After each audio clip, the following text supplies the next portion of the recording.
You're listening to the Bible for Normal People, the only God-ordained podcast on the internet. I'm Pete Enns. And I'm Jared Bias. Hello, everybody. Welcome to this episode of the Bible for Normal People. Our topic today is Disability Theology is for Everyone, and our guest is Stephanie Tait. She is an author, a speaker, and an advocate for disability theology, and I think it's a really important episode for everyone to listen to. Yeah, and we say this a lot. We learn things from our guests. We learn things from this guest. So let's just go. Let's just do this. Absolutely. To be brutally honest, this is an area where the church has really dropped the ball. A lot of what's happening is not just insufficient, it's outright harmful. A lot of the healing stories get taught as there's something broken about this person and Jesus came in and fixed it. That is not a healthy or appropriate way to teach that story. Whether you know you have disabled people in your pews or not, you do. Well, welcome, Stephanie, to the podcast. It's really great to have you. Thanks for having me on. You know, one of the things, the thing we really want to dive into is this idea of disability theology. You know, here on the podcast, we've said before, all theology has an adjective. There's a context for it. So before we get to the meat of that, I think it would be helpful for you just to explain a little bit of your story. Why is this interesting to you? Why does it matter to you? You know, this context and history of disability and suffering in the midst of relationship with God. So for a lot of my life, I was a relatively healthy little girl until I got to about 16 years old. In the middle of high school, I started having really strange and at the time completely unexplained health issues. And they were very all over the map. One minute it was breathing related, the next it was like joints, the fatigue became crushing. I started to have memory issues and processing issues. Like none of these things seemed related at all. And my parents, were behind me and being very frustrated and wanting better for me. And so they'd take me to doctor after doctor and say, what is going on with her? And pretty much every time we'd get something along the lines of, well, she's a 16-year-old girl. Of course, she doesn't want to wake up and go to class. Or she's 16, she's probably just depressed. Or in the worst cases, we'd get things like, well, she's very dramatic. She does a lot of theater and she's very outgoing. Maybe she's sort of exaggerating or playing it up for attention. And so we just didn't get any useful answers. And this went on for years. And as it went on, symptoms kept popping up every few years to add to the list. In college, I started having seizures. And at this point, it was like doctors were throwing darts at a board, right? Like, okay, I guess you have epilepsy too. We'll just tack that on the list. Right. As my joints started to actually break down and it looked degenerative, they were like, okay, you have rheumatoid arthritis. Just add it to the list. When I got older and my husband and I got married, I started having repeated miscarriages again and again. And once again, darts on a board. It was like, okay, well, these things happen. So that's got to be unrelated. We'll just add it to the list. And this went on for over 15 years. Wow. Until I finally heard a similar story of similar health issues from somebody I knew through the grapevine whose issue had actually been Lyme disease. And this is something I had never been tested for. So I figured, what the heck? Worth a try. Yeah. Fought tooth and nail to get the testing, and sure enough, for 15 years, this bacteria had been allowed to run rampant through my system, destroying organs, causing all kinds of problems. And the thing is, if you let it go unchecked for that long, some of that damage is not reversible. You can kill that bacteria and get it out of your system, but I have permanent heart damage. I have permanent neurological damage. These things just don't reverse. So it was sort of that catch-22 where you think, if I can just get a diagnosis that, that'll be the key. And then you get a diagnosis like that and you find out it's not really the end-all be-all. You're going to carry some of these symptoms for the rest of your life. And even then, I was still referring to myself with terms like chronically ill, disabled. It felt out of reach to me still. I spent a lot of time going, no, I don't use a wheelchair, or I have good days and I still do a lot of things. I'm not disabled. took me a really long time to sort through how much of that was my own internalized ableism, how much of that was just a real misunderstanding of what disability means and what it is and isn't. But it wasn't really until adulthood that I recognized I'm disabled. I will always be disabled. That's a part of my identity. It's a part of who I am. And so I can't turn that off as I walk through the world. That's, it's a permanent piece of me. And so everything that I do is filtered through that lens. And that includes theology. That includes my relationship with God. That includes the way I read scripture. All of that is going to have that core piece of me brought to the table. I can't really separate the two. Well, with that, maybe can you share through the lens of maybe the church and your relationship with God through 15 years of unanswered questions and medical hardships and those kinds of things? What was happening to your theology and view of God in that time? Whew, that's a loaded question. To be brutally honest, this is an area where the church has really dropped the ball, and where a lot of what's happening is not just insufficient, it's outright harmful. So I came up in a conservative section of the Baptist church.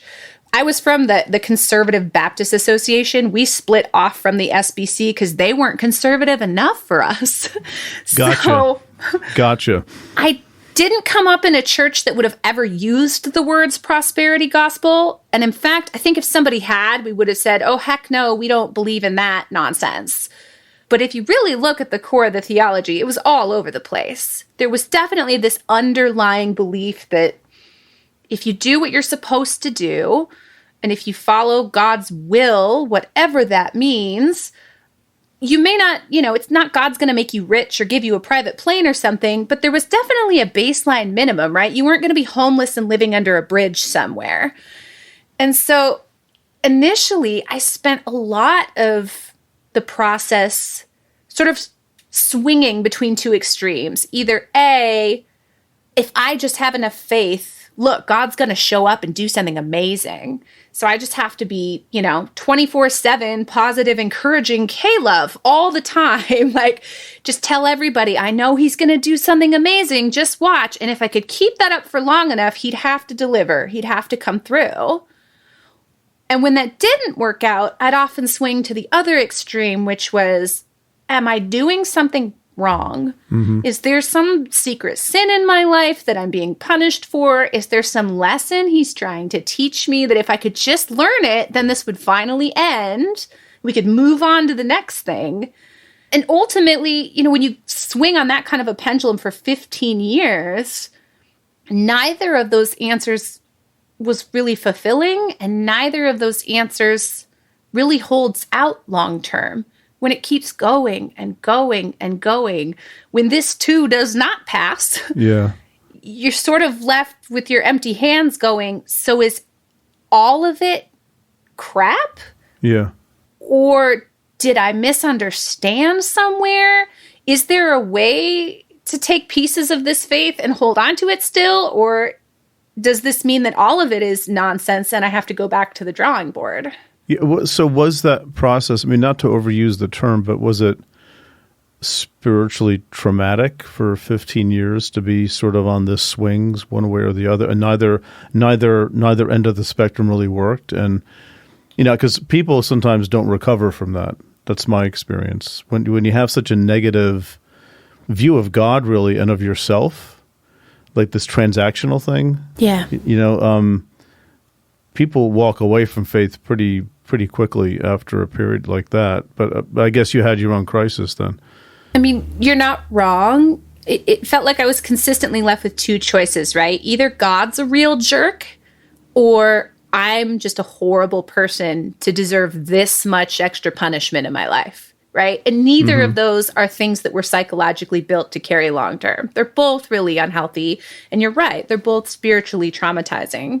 If I'm honest, there are times that I don't fully understand how I'm still here, how I still am a Christian, how I still consider myself pretty in love with Jesus. Like I don't know. And what I don't ever want to come off sounding like is, I feel like I've seen this book 80 times. Susie Blogger tells you every bad thing that ever happened to her in her life, but Jesus, so it was all okay. So what's your problem?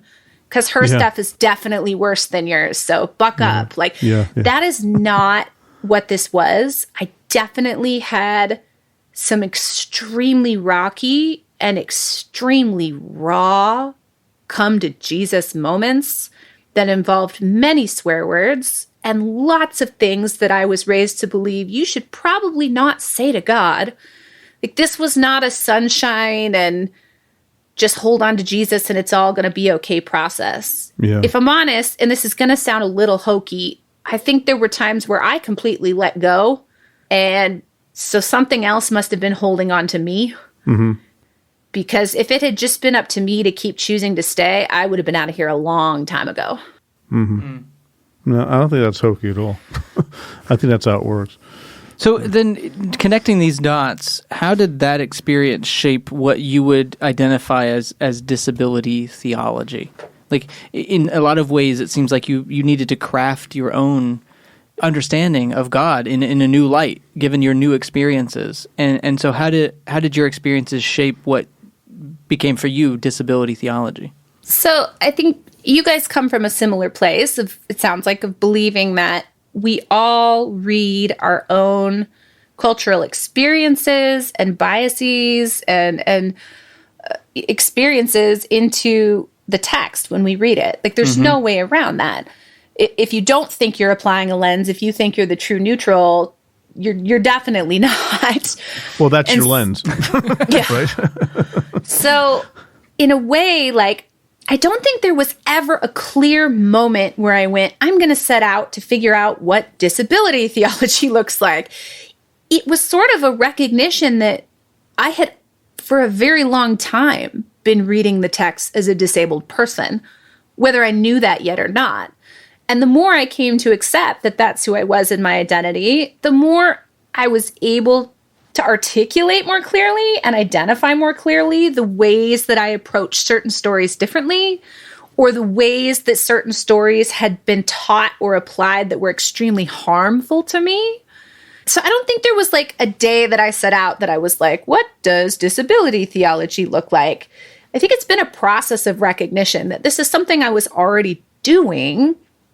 I just hadn't really given it a name or identified that I was doing it, if that makes sense.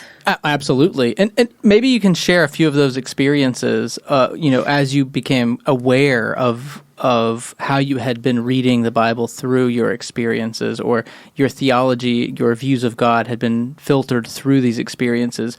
What, when you say, this is what I was doing, what was it that you were doing? That's a really great question. Well, there are some glaring examples to me, like the healing stories of Jesus, right? There are so many stories of Jesus coming across somebody who has some sort of ailment or illness or what we would call disability and healing them and taking that ailment away. And somewhere along the process of me finally identifying as disabled and getting comfortable with that identity and not being afraid of that word anymore or associating it with something negative, those stories started to really grate against me. I found myself being legitimately uncomfortable when one of them came up in a sermon because I knew that I was just going to want to get up and walk out. And so I had to circle back and really sit down with some of these texts and say, I kind of feel like I have two choices here. Either I have to just sort of cut holes, right, where these are and black them out and not do this anymore and say, I just don't like what I'm seeing here. Or I have to sit down and read it and say, is there some other way to read this story that is not through the cultural lens of ableism, that tells me something different about God, something that jives with not only my experience of God, but with what I see from him elsewhere in the text? Because to me, rampant ableism, it's contradictory to what I know of God and his character. So I had to learn how to sit down with these stories and say, in the same way that we read our own cultural lenses into this, is there something about the cultural lens of the day that might have been influencing the way that this story was written? Is there something about the cultural lens of today that it's influencing the way people are teaching this story to me? And both of those were a big fat yes for me on those. I think a lot of the healing stories get taught as there's something broken about this person and Jesus came in and fixed it. And that's beyond harmful. Let me just say right up front, like that is not a healthy or appropriate way to teach that story. Whether you know you have disabled people in your pews or not, you do. Mm-hmm. And they hear it and they internalize there is something wrong with you and there is something broken and you won't be fully whole until someday in heaven when Jesus fixes you. What is another way of reading the healing stories? I think it's important to remember that none of these stories exist in a vacuum, right? Yeah. So when Jesus comes and he meets people where they are, he meets them in the culture of the day. And the culture of the day was if you had some kind of a disability, it wasn't just that people looked at you differently, it was that you couldn't fully participate in the community. Mm-hmm. And not only could you not participate in the community, but you couldn't participate in spiritual life. There were tons of rules about people that just weren't even allowed to come to the temple, period, because there was something, quote unquote, wrong with them. And I think that context matters because so much of what Jesus does is he's trying to bring people in closer to himself and in better community with each other. Yeah. And so to me, the healing stories are not about fixing the disability as if that's something that's broken. When you heal the blind man, it's so much better to be sighted and you were broken when you were blind. It's in the context of where we are in this society right now, the only way that I can restore wholeness is to restore you to society, and they won't accept you any other way. So given those limitations, I'm doing what I can to bring you back into belonging. Mm-hmm. Right. Yeah, there's a social component to it. So that's not actually the physical disability. It's given the constraints of this society, the only way to bring you back into the community, which is kind of incarnational in the sense of we are invested in the way things are. We wish it were different, but we're invested in this, and Jesus brings us into it given the way things are. I also think it's unlocking both a profound point, but then when you sit with it for a while, a rather obvious point, and that is, what did this mean to the people back then?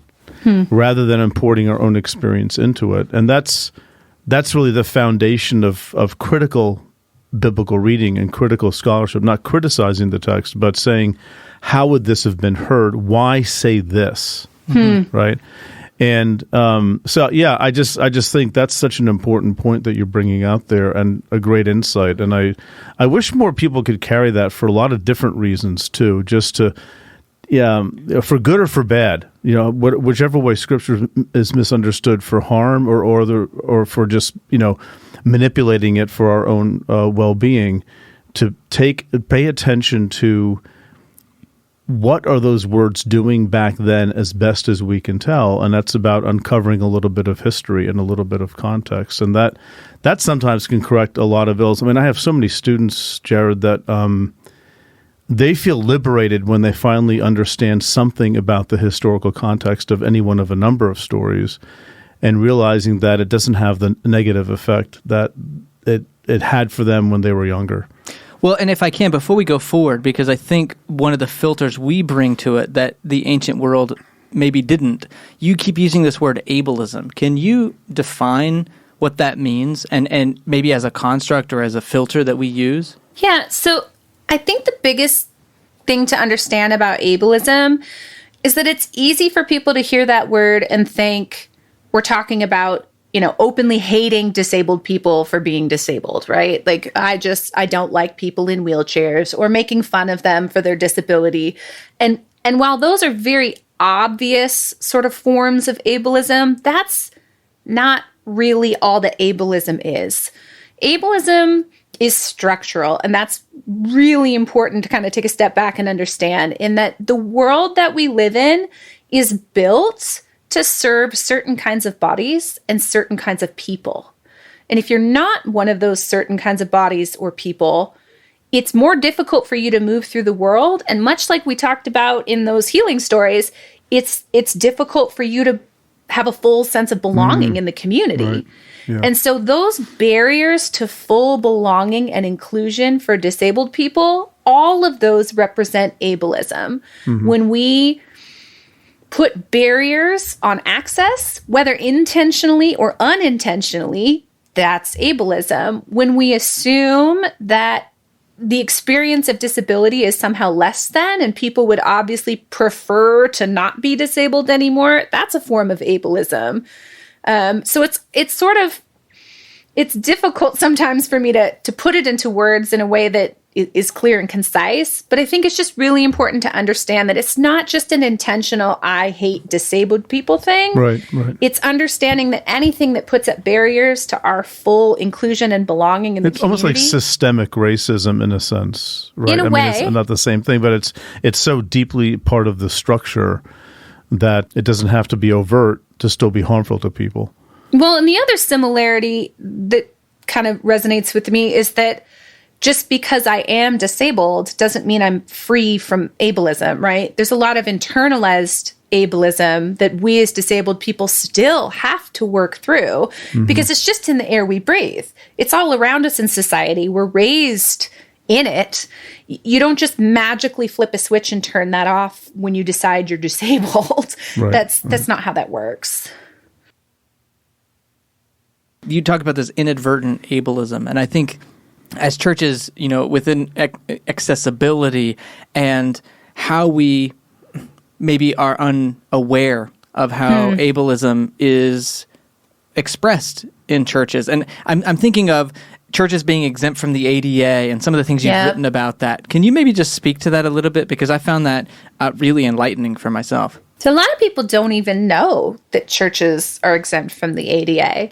But back when the ADA was being written and advocated for, the head of the Association of Christian Schools was a big figure in this. Churches and Christian schools sort of formed a lobbying coalition behind him to press the ADA to write an exemption for churches and Christian schools.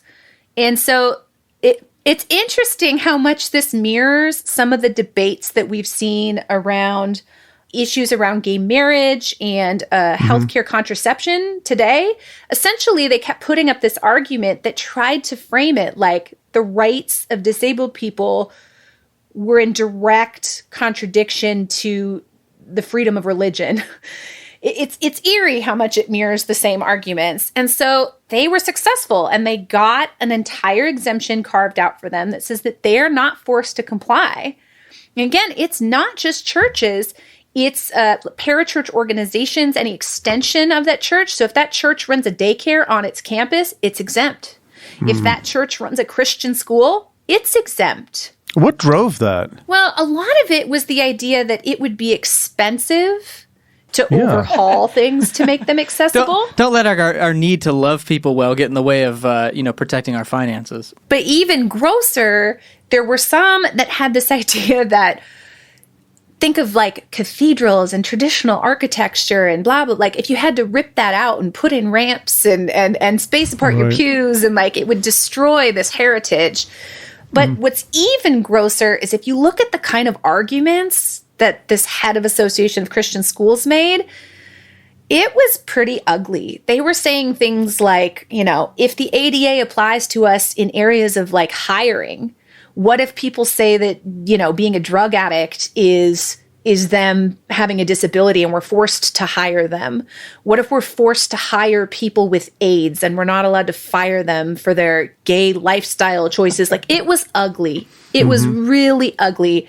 Essentially, they made it very clear in black and white that they wanted a legal exemption to discriminate freely as much as they wanted. Yeah. Well, I just have to express my frustration after reading that has just grown, because as you're saying that perhaps the context for Jesus's healing wasn't just about, Jesus will heal you of your physical disability, but it's about belonging in the community of faith. And that's the trajectory of this. And now we are using those same passages to exclude people from belonging. it seems it's just so frustrating to me to see that the context might have been a context of how do we include people, and instead of doing everything we can as a church to include as many people as we can to have full access and equality in our congregations and communities as outposts of the kingdom of God, we're instead using these loopholes to exclude people. It's just incredibly frustrating. Well, and it goes back to that idea that ableism doesn't have to be obvious hatred and like seeking to exclude. Sometimes it feels unintentional. Because if you ask most churches about this, if they aren't ADA compliant, many of them will say, oh, we'd love to, we would, but it's just so cost prohibitive. Or, well, we've never had a student in a wheelchair, so we've never needed to invest the money into. Right. My younger son actually went to preschool at a little church preschool that was like, at the time, the only place that we could afford, and we went with it, and I could tell stories for days. But the worst of it was they did a huge church and campus remodel the last year that we were there, and they were a 2-story campus with no elevator. And they added a 3rd story just to make it difficult? I thought they would put in an elevator as part of that big remodel, but no, they put in a coffee shop area and big picture windows and all kinds of stuff. And when I asked about it, I was told straight up that, A, they've never had any students in a wheelchair, so it's not really a concern. Yeah. B, there is a way that you can go outside the building because it was a split level in the rain in Oregon here, and go up the driveway and come back in on the other thing. So it's technically accessible if you think about it. But the big thing that stuck with me was they tried to make it an issue of good stewardship. Yeah. They said it would take so much of the budget to put in this one elevator that would only serve such a small population. Is that really good stewardship of these funds that people have donated? So they hadn't read the parable of the 99 and the 1. That was exactly the argument I made, was like, oh, okay, we'll just ignore Jesus going for No, that's only about salvation. It's too small of a population. Yeah. Well, and even the bigger thing, and not to harbor on this, but it is very frustrating to me. Like, we ask disabled people to trust God to heal them, but we're unwilling to trust God for the finances to make the programs and buildings accessible to everyone. Well, I think that's part of the reason that it's so dangerous to teach the healing stories through some sort of prescriptive lens, right? Like God wants everybody to get physically healed. That's what I get out of this story. That's dangerous partially because it really deflates the tires on any sense of urgency to make things more accessible. Like, I don't know if you've ever seen this. You can Google it sometime. But there are some atrocious pictures on the internet of churches that have handicap accessible parking signs that say things on them like waiting to be healed. Oh, gosh. Right? And we laugh because it's such an extreme example. But really, there's a lot of that underlying thinking going on in a lot of churches. They may not be so blatant to stick it up on the sign like that, which is gross, but they think it. Yeah. There's this idea of don't settle. Like, acceptance is just a big no-no. Like, you shouldn't accept being disabled. You should be constantly wanting to be healed and showing that you have enough faith to believe that it's going to happen. And if you haven't been healed, it's because you haven't been healed yet. It's coming. Right. Like, just keep waiting. Well, my guess, and I'm just speaking as an outsider here, my guess is that from their point of view, and this is part of the problem, but from their point of view, they're trying to support disabled people. Maybe I'm just getting really weird here, but I think in their mind they're saying we just believe that God can heal you, and from their point of view they're trying to do something beneficial and supportive, when in fact the opposite is happening, and that's part of it. There's sort of like a tone deafness. Right, it's not. It may not be malignant, but it's just a tone deafness. It's what happens when you center yourself, as though we are my makeup, all the adjectives I can add to myself: white, male, hetero, able-bodied. Like, once I normatize, once I sort of universalize that as though this is the standard that God wants for all of us, then everything else I do to make you like me. Yes. Is helping you. That's it. That's the tone deafness. Yeah. Right. Yeah. Right. And so there's a decenteredness. And that's why I like the idea of disability theology is for everyone, is to decenter some of these things and to say maybe that's not the standard for quote unquote helping someone is to make them like me. Right. That's why, for me, the hands down, the most powerful story in Scripture for me as a disabled woman, and that I feel like if people could really sit with it, it would turn this idea of, assuming everyone wants to be faith healed and, not being accessible because you want them to get healed. All of this would get turned on its head if people really sat with the story of Jesus appearing to the disciples and then again to Thomas after his resurrection. Because the way we teach that story, and especially like all the artwork around it we grew up with, it very much suggested like Jesus comes back and he shows them his little scars, right? Like these tiny little flecks of discolored skin on his hands. He's fine, but they're there sort of just to prove that it really happened, right? But when you read the text, it's gruesomely clear that that's not what we're talking about. We're talking about, like he literally says, like, take your thumb and just jam it into this gaping open wound in my hand. Take your hand and literally just plunge it into my insides in this gaping hole in my side. We are not talking about, I'm all better and there's these little freckles now. We're talking about unhealed wounds. And that, I have to tell you, the first time I sat with that, it felt borderline blasphemous to me because I had been steeped in so much ableism culturally. That reading that text and saying, Jesus conquered death, came back in glorious perfection, and was wounded, felt gross. Like, I thought, I'm not allowed to say this or think this, right? Like this, no. Obviously, he would get healed because he's perfect. He's glorious. He's in glory. He can't be bleeding and gross and be glorious. And it was such a turning point for me to know that I serve a wounded Savior, that he can be fully glory and also not healed, that there's nothing broken or incomplete or anything less than the fullness of the image of God in an unhealed body like mine, because he came back with an unhealed body. It was huge, absolutely huge for me.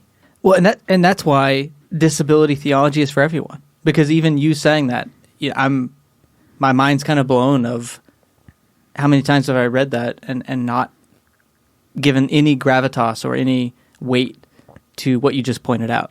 And I think that's that beauty of having these different perspectives from different people on all these different scales and spectrums is so vital to understanding kind of the fullness of God. Yeah. So disability theology, one of the reasons why it's for everyone, this is what I'm picking up, is that people who are not disabled, it will help them maybe decenter themselves and their own experience and really understand the experience of others. Do you agree with that? I mean, is that am I channeling correctly? It comes correctly? down like a lot to. So when I go to speak at places or get invited to speak at places, a lot of the time, if it's some sort of conference and they want me to speak on disability, it's like a side panel, right? Like either it's this little side breakout session on disability, or it'll be some sort of diversity panel and I'm the disability person. It's seen as like a side niche issue. Right. And what you just hit on is just like when we talked about Jesus and the healing stories. In our society, the people that have the power to change the issues around accessibility, lack of belonging for disabled people, lack of inclusion, are not really disabled people. Yeah. It's majority culture who holds the power to do that. And so if disability theology is always relegated to, isn't it nice that we can make, these disabled people feel better about themselves because they'll see more of the image of God in themselves. How sweet. Nothing's really going to change. As long as we're still in control of that conversation and that process. Correct. Yeah, right. And so if it's not for everybody, if it's just a side issue, it's just going to continue the cycle of harming whole new waves of disabled people again and again and again. And I don't subscribe to that sort of theology, right? Like I don't like the, well, man, I grew up in the kind of church that was really big on, we don't want to have a government program that can actually fix poverty or housing inequality or accessibility or anything, because then people wouldn't get to see the church come in and like give donations and stuff. And I think that's so backwards, right? The idea that we need to keep people marginalized so that we can show off God to them. Like this is one of those areas where if disability theology really was for everyone, if abled people really invested in listening to disabled voices, in being taught by disabled theologians, the changes that could be made would be structural and systemic. Yeah. So that the stories like mine of going 15 years without help or thinking that, God hated me and was punishing me, these stories would stop happening and we would truly find belonging in the pews. Well, it also seems like there's a crossroads almost economically because, we've danced around this a little bit, but when a church is wondering whether it's economically feasible to make things accessible for everyone, they're weighing this cost-benefit analysis, right? So there's 90% of the people that we interact with who they don't need a ramp or a this or a that, and there's 10% who do. And I think that is a decision point of, does our theology, are we walking the talk? Are we saying that the one does matter? Are we saying that we have a minority position on this thing where we're going to center the minority and not just go with the majority? That has political and economic impact into the decisions we make. I think right now is an excellent example of how decisions like that are not as isolated as we like to think. That when you make a decision like that, you've made a decision about what your personal belief system is, what's important to you, and what your theology is. And if you don't think that scales up, you just look at the pandemic. Okay, because the same people that used to tell me, we honestly don't want to exclude disabled people. If we had the money, we would love to make these changes, but it's just not feasible. You need to be reasonable and not ask so much of us, are the same people that a year ago were saying, well, the good news is COVID only kills high-risk people, so we should all be able to go back to work and get this economy rolling again. Right. And if you don't think those are connected, they're absolutely connected. Because every one of these seemingly little decisions that you make, you've chosen what your theology is and what you value. And it will scale up and it will generalize and it will translate to bigger issues down the line. Yeah. Right.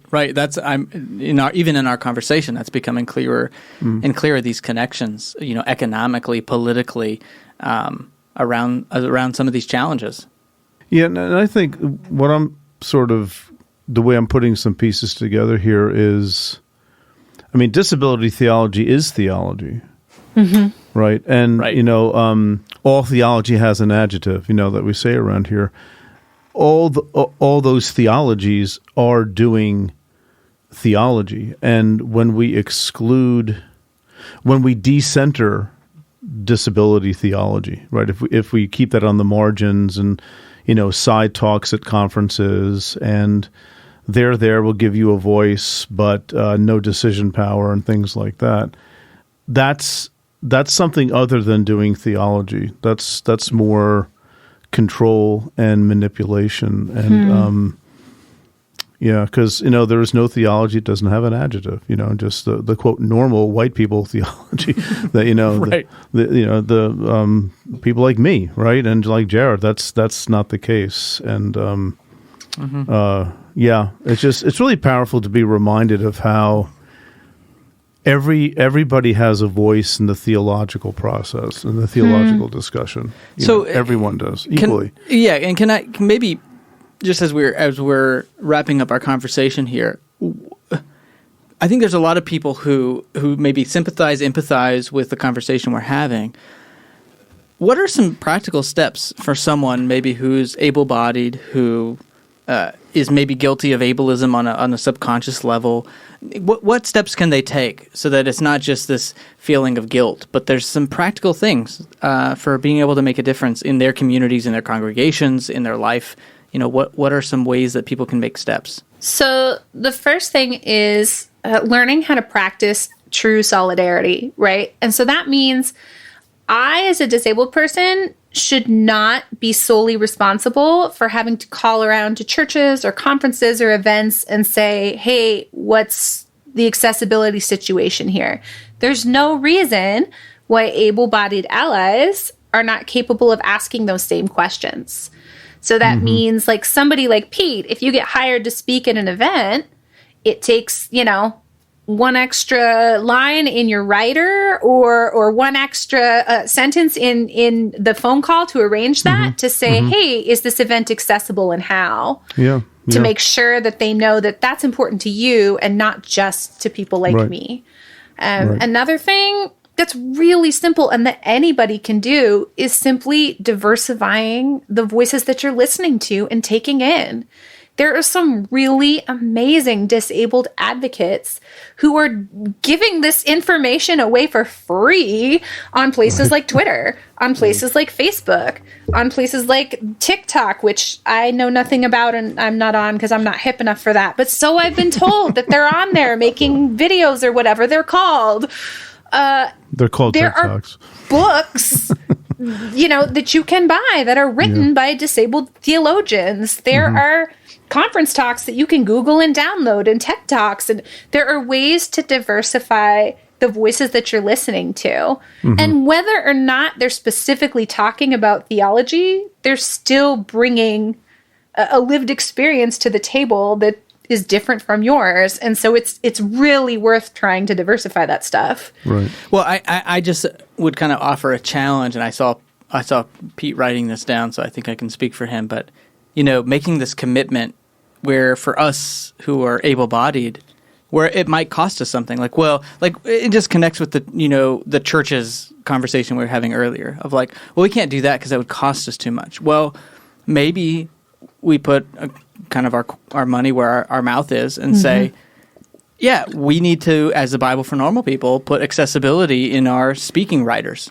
Like, we speak at places that have ADA, compatibility, and we don't speak at places that don't. And, and in some ways it's like, ooh, that's scary because that costs us. But that's kind of, I think, the point is that for me, solidarity, and you can correct me, but solidarity is where, it may cost us as well. That's exactly the difference. Right. It's so nice when people empathize and say that's got to be really hard, but that doesn't actually help my situation at all.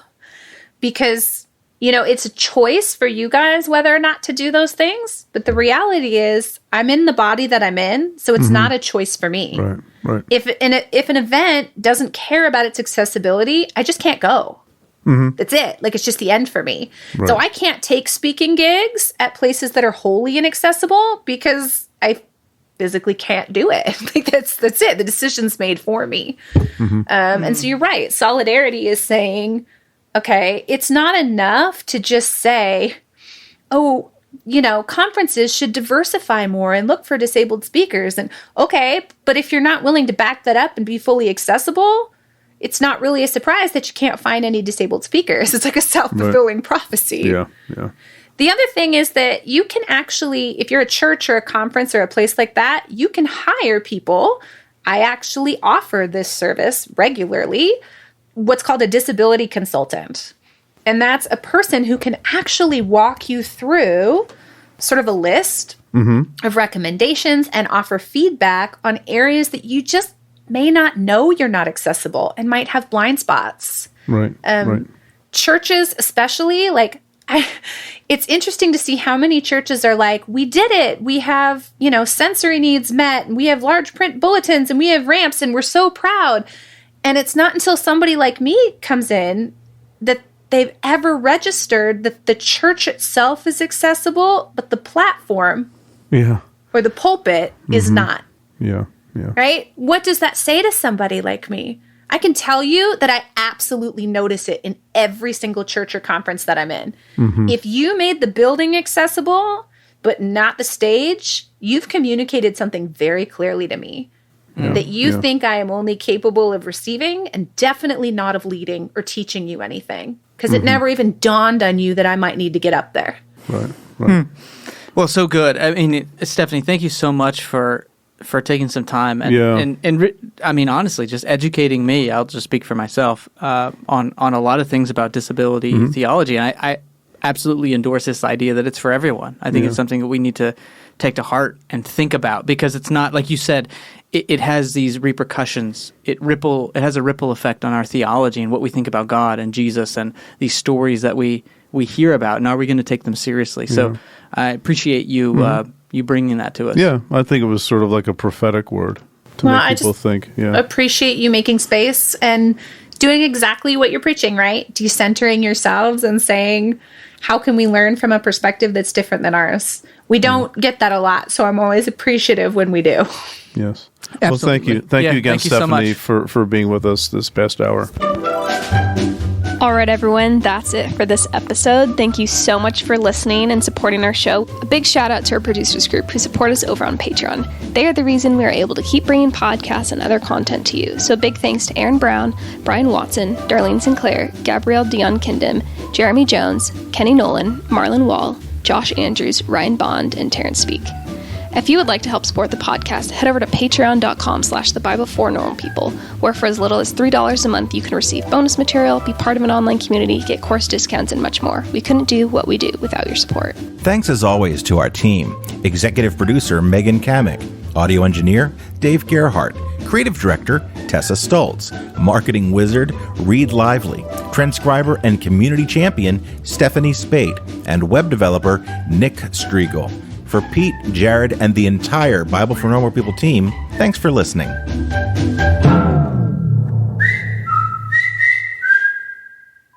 What were we going to start with? About never her mind. story? Never mind. Yeah. Sorry.